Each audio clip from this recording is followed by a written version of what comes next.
Joining me today on another episode of The Gray Area, I have a guy who I've had on my previous show several times. It's someone who I've come to know and admire his work because he does some pretty fantastic work out here in these streets. His name is Jamal Murphy. You can find him on Twitter at Blackatologist. He's a sports writer, an attorney, and the co-host of the Bill Rhoden on Sports podcast. Jamal, what's up, man? How are you? Hey, what's up, Kevin? Nice to be with you, as always. I appreciate it, man. We were talking before we got on here that COVID has kind of forced us to figure out, for me specifically, figure out some different things to do creatively. How have things been for you and your family among COVID and the different outlets and the things that you still remain busy with? Yeah, I mean, it's been a amazing sort of 6, 7 months, 7 months or so since that. I remember, March 11th was supposed to go to that Big East tournament game, and everything canceled, and then after that, there were no live sports. I guess I haven't been to a live sporting event since then. Although the Giants and Jets are allowing media, I just haven't made it out there yet. We'll see if that ever happens. But family-wise, I got two young sons, so there's some remote, well, a 6-year-old, so and a Uh-huh. 2-year-old, but the 6-year-old, there's some remote learning there for him. So my wife and I have been, it's been somewhat challenging. Work-wise, it's been, like you said, work-wise, surprisingly, things just get busier, during times like this. And I don't know whether it's, there's more demand or we just had to bear down and hustle and just found ways to stay busy. I'm not sure which one it is. Maybe a little bit of both, it seems like, Right, these right. days. I wanted to ask you, so what have you learned about yourself, especially with helping your kids out with the remote learning? What have you learned about yourself about, one, the curriculum that obviously you're helping your kids throughout with, but what have you learned about yourself throughout helping your kids out with this stuff? I mean, I guess really I just learned what's important. You know what I'm Yeah. saying? Like you spend all this time with your kids and you just look at them and you're like, wow, this is really the most important thing that I'm here for them. And you look at, the positives that come out of the negative, which is COVID. And the positive has been, spending time with family, time that you would not have spent in the Mm, last 6, 7 months. No, no way I would be home out, all day, all night with yeah. the family completely. So, yeah, it's just learn. That's really what I've learned. Like I knew the importance of family, but it just became so much more clear throughout this pandemic. And what we've seen, especially in the world of sports in the midst of COVID and the social justice movement that continues to happen within this country. And obviously, we're in the middle of the NBA finals as we record this, and the baseball playoffs, and all these sports kind of converging all together at once with the NFL all together. How have you made, with the NFL, the NBA, and the various sports, how they've handled themselves throughout this period, especially thinking about with COVID to start off with, and then kind of morphing into what has happened over the last several months with respect to our country, with respect to social justice? Yeah, wow, it's really been instructive how different leagues have handled it. So I do think there's a difference between how the leagues have handled it. I think the WNBA and the NBA have done the best job with COVID creating bubbles. I think we've seen the bubble is really the only, basic, hopefully the only, or only hopefully safe way to Mm-hmm. go. The WNBA and the NBA and MLS didn't really have issues once their season started within the bubble. They're taking all kind of precautions that normal people like me and you wish we had. That's the Right. way I look at it. The way Adam Silver and the NBA and WNBA have handled the bubble is way better than what our federal leadership has done. So they and I've and from the podcast, I've spoken to members of the WNBA and people who are in the bubble, and they're almost like they feel safer in there than when they get out, which just tells you what the situation is in the rest of the country. So I salute what the NBA has done, and of course I'm not going to forget the social justice aspect of what the WNBA and NBA have done, the voting rights push and all that. Now the Major League Baseball and the NFL, I look at much differently. Just kind of, and don't forget college football. Mm-hmm. I just feel like they've been. It's been so clear that it's strictly about the money, and that's all that matters. They've taken less precautions. They haven't created situations really to make their players all that much safer.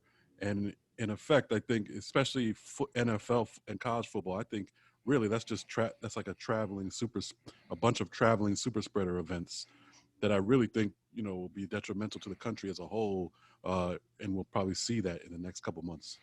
Yeah, it seems like, especially with the NBA, the WNBA, the NHL, those specific leagues, the NHL being able to crown a champion inside of essentially two bubbles is what they had before they went into the playoffs, and what that's looked like and the success there. Adam Silver in the NBA and what they've been able to do is really remarkable when you think about the amount of resources it has taken to get these sports going. I think the NBA spent well over $150 million just to get the bubble environment going. And we've seen how successful it has been among the players in those. I will say one thing that has stuck out to me, and I don't know how you felt about it. Mike Malone, the head coach of the Denver Nuggets, spoke out rather forcefully about the idea that, for coaches, they weren't able to have their families in the bubble. The players, they were able to have some friends and family in the bubble. But for the coaches, it seems like it was especially tough on them, given the emotional toll and mental toll to deal with not only being in the bubble, but coaching day in and day out. And for a guy like Mike Malone, I thought that was very interesting, for his comments about that aspect of what did you make about that kind of aspect of it in terms of limiting the friends and the family and trying to, I guess, mitigate the risk, if you will, with respect to these bubbles and some of those things and how folks dealt with mental health and some of the things we talked about, like Paul George, for example, the mental health aspect of it. What did you think about those things and some of the comments and things that came out of some of that? Yeah, no, another interesting aspect to look at it from. I mean, yeah, for sure, it was a challenge to everybody inside the bubble. Beyond things we never really thought of. I think most fans and even media were really focused on the basketball and angle of it, and they'll get to play, and this is what they love to do, and they can do what they love, and that's it, no distractions. Yeah. But a lot of us need distractions. Maybe It's distractions true. are what keep us level headed in the long run when we get back to our job. Mm-hmm. So no, it's been tough. And you mentioned Paul George, which I thought was very interesting. Him coming out and expressing that, and you've heard, from sources who are not who wouldn't put their name to it, but I've heard people, players who've left the bubble describing how tough it was in there, how happy they are to be out of there. So it's definitely an issue. I've seen other players who weren't there saying, "Oh, basically it's just like a long basketball camp or a long AAU trip that we're kind of used to." But those guys have been, they were relegated to Disney World for 2-3 months. Yeah. So I think it depends. It depends on the person and your personality and how you dealt with that. And there's no question it had a negative effect on some, and some more than others.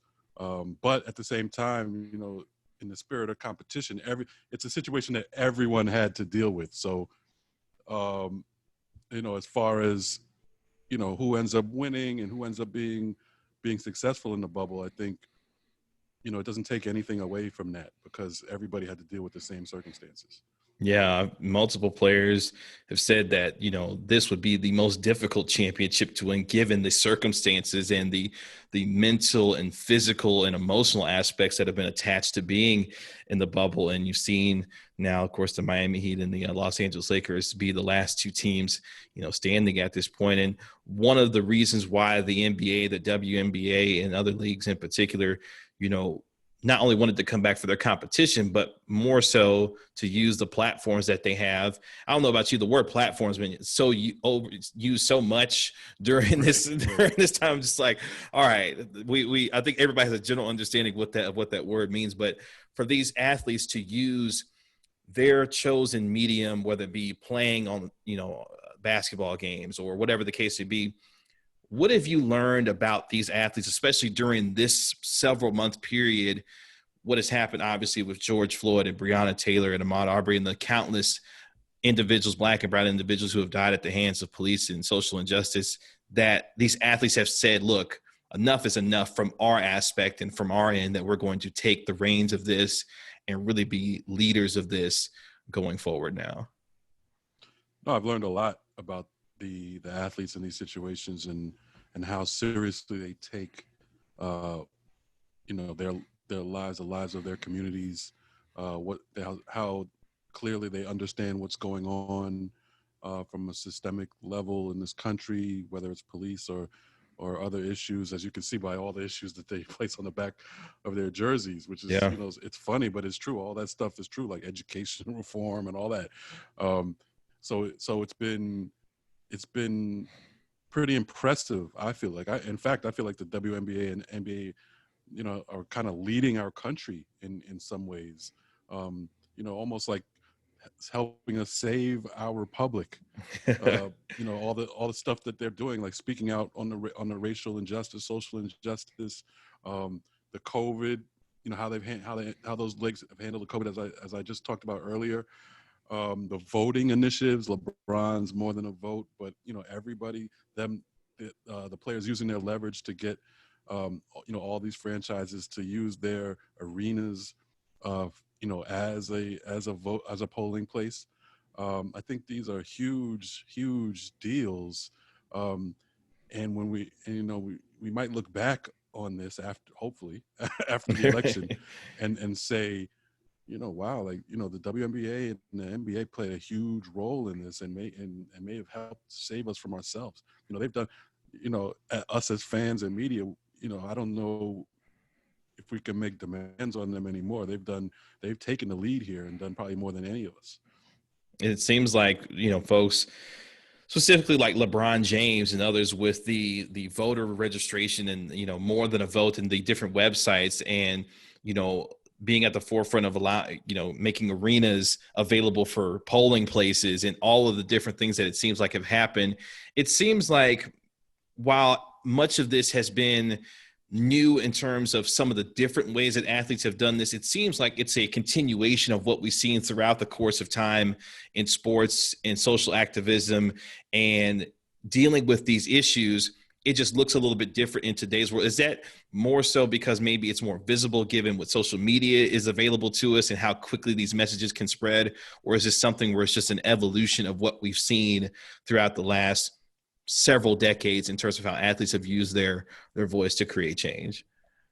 Well, I think I feel like there was a gap, which would make, you know, it would just make what they're doing now just seem so much bigger, because you know, in the '60s there was a lot of activism. Different time. Players weren't making as much money, but a lot of the most of our most famous stars were outspoken. Of course, Muhammad Ali, Kareem Abdul-Jabbar, Bill Russell, Jim Brown, people like that. And then I think, obviously we always talk about the Jordan era, which was more of, let's just make this money. Don't worry, let's not even talk politics. And then now this generation kind of taking the opposite approach to that. So it seems even bigger, because they made that change and they changed the tone of the debate. And now, like I said, you just have to, for me, personally, I just love to see it. Young Black men and women expressing themselves, working together, trying to implore others to come together and take part in the process. Um, and so the young kids that come after them, this is these are the role models they have, and it'll be nothing for the next generation to continue that, and maybe even be more outspoken and use more of their leverage. So it's a great thing, I think.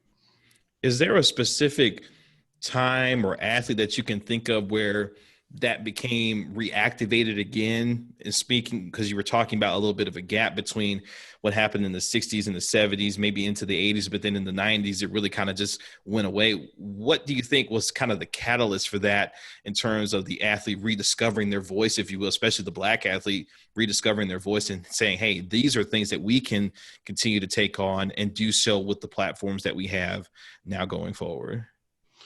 Yeah, I really think it's probably Kaepernick.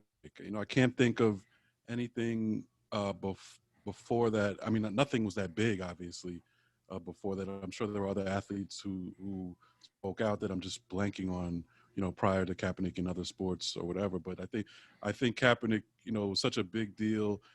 He was able to rally segments of society to back him and support him, and then ignite other segments of society to show Sure. their true colors.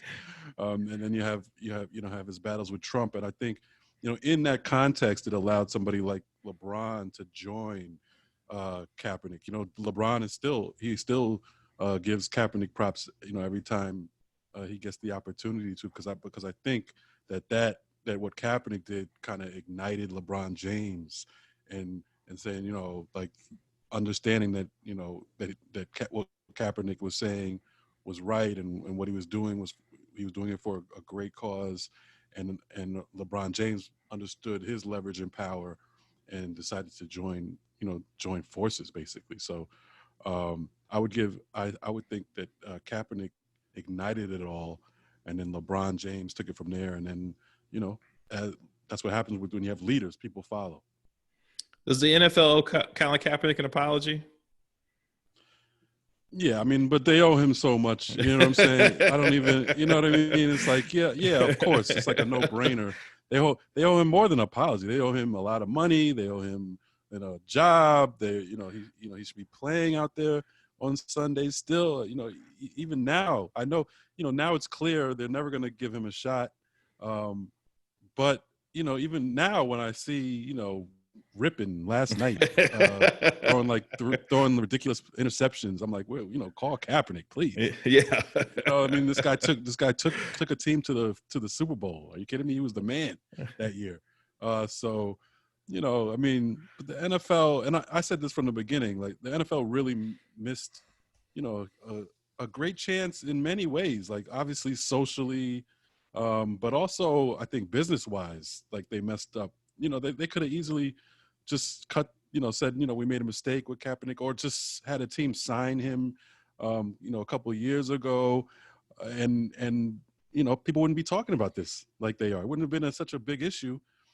And no, like all the people, they were fooled by all these people's, all these anti, they think they're patriotic. They're basically, to me, they're anti-Americans, saying that they don't, they disagree with what Kaepernick did, and they would never watch a football game if you let him back in the league. And we know that's crazy because those people love football more than anybody. They're not going anywhere. Yeah. So I just think the NFL really messed up, and they just and they're almost like, they're like Trump. They can't admit really when they're wrong. So I mean, they owe Kaepernick a whole lot, but he'll never see it. And the reason why I asked that is because we saw what the players did with respect to the video that they made and calling on the NFL to say that Black Lives Matter and to denounce racism and to specifically have Roger Goodell himself say it. And behind that being the context of the very individual who started all of this isn't in the NFL the way that he should be based on what has happened and what has been happening with the movement since then. Do the players need to be more forceful themselves, or is it their place to be more forceful and saying, hey, you all should get out here and get with Kaepernick to get him back into the NFL? Or is that something they've looked back and said, hey, this is between him and the NFL and they need to figure something out there? No, I think they should. I think the players, like, if they were doing the smart thing for the long term, that's what they would do. They would use their voice. They'd be a little stronger. But they have a very powerful opponent on the other side, the owners and The NFL culture in general is very anti any kind of activism or doing anything besides football. It really is NFL. The NFL is the ultimate stick to sports league, and always has been. So I mean, yeah, in an ideal world, that's that. I mean, that's how the NFL really is not honest in this situation. Um, all the Black Lives Matter. They could say anything, and even the NFL won't go as so far, but they're not going as far as the NBA or the WNBA. They're not going to put Black Lives Matter in the end zone, but they'll make some concessions. But when you see that Kaepernick is still banished from the league, and also Eric Reed is still gone from the league, and he had a great year last year, Mm-hmm. and he was tremendously outspoken last year. So we know that they're doing the same thing to Eric Reed. So they haven't changed the way they act toward players who speak out on racial issues. So you have to look at the NFL with a side eye no matter what they do. So where do we go from here? Obviously, what we've seen over the last several months and the voices, how much more forceful they have been with respect to these issues. And now, and obviously in the midst of a pandemic and what that has looked like for these athletes to get back onto their, on the field or the court in their respective sports. Where do we go from here now as we start to get toward the latter part of 2020 and then into 2021 with respect to the athlete activism, but also still somewhat dealing, in the middle of a pandemic here? It's tough. It's tough times. But I think what we're seeing is a great start. Like I said, particularly from the WNBA and the NBA, the NFL. More guys are kneeling now and taking a stand and speaking out and threatening to not take part. If the owners don't do the right thing, NFL players have commercials also about getting out the vote. So I think things are moving in a positive direction. I do think the NFL has a long way to go. The players have a long way to go, but they've taken the right steps. So I think you just have to keep going in the same direction that we're going in. And I think one of the interesting things that we've seen, especially with sports returning, I don't know what you've made about this. The viewership of sports has been down, whether it be the NBA or the NFL. The NHL did not have good ratings with respect to the Stanley Cup. What have you made about all of that? Is there something specific you think is tied to those ratings being down, even because it seemed like to me that ratings would be through the roof because most of us are kind of just sitting around at home, waiting for some live entertainment. And then when we get it, it seems like a lot of folks aren't watching it in the numbers that they are. Is that something to do with maybe some of the social justice stuff? What do you think is contributing to some of those, ratings that we're seeing not nearly as high as we thought we would?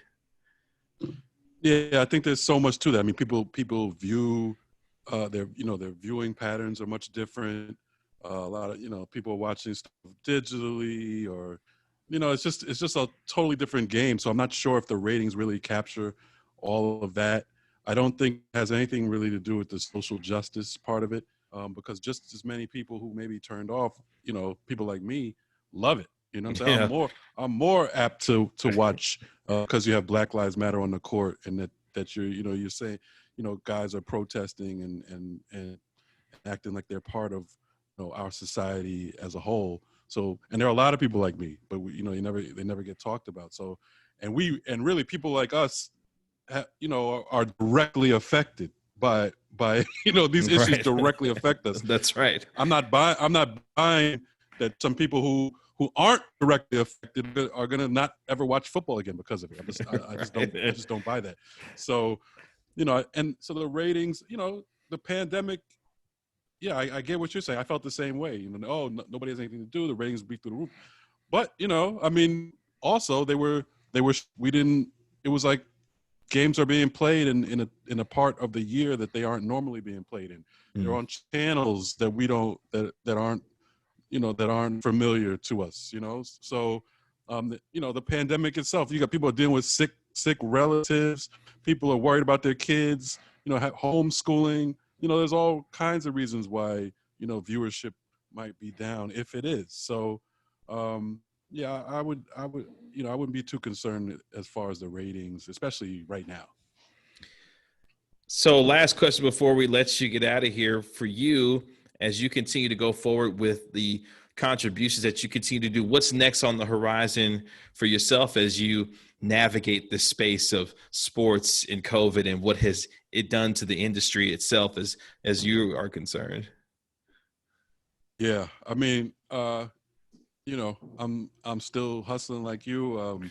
Still doing the podcast with Bill Rhoden on sports, and that has been the top. We're really in our bag now, because of the pandemic, because of the social justice stuff we've been talking about all along. So this stuff is just heightened now. I've got some other endeavors. I'm looking to write much more on a much more consistent basis about sports, but in the or racial and social injustice in the context of sports. So that's on the horizon. I'll be doing much more writing, and another podcast we just set off with a friend of mine, Khalid Green, called Up Next, which will be focusing on youth sports, all youth sports, and basically trying to let you know what the state of youth sports is. We'll talk to the grassroots legends in all sports, and we'll talk to the kids.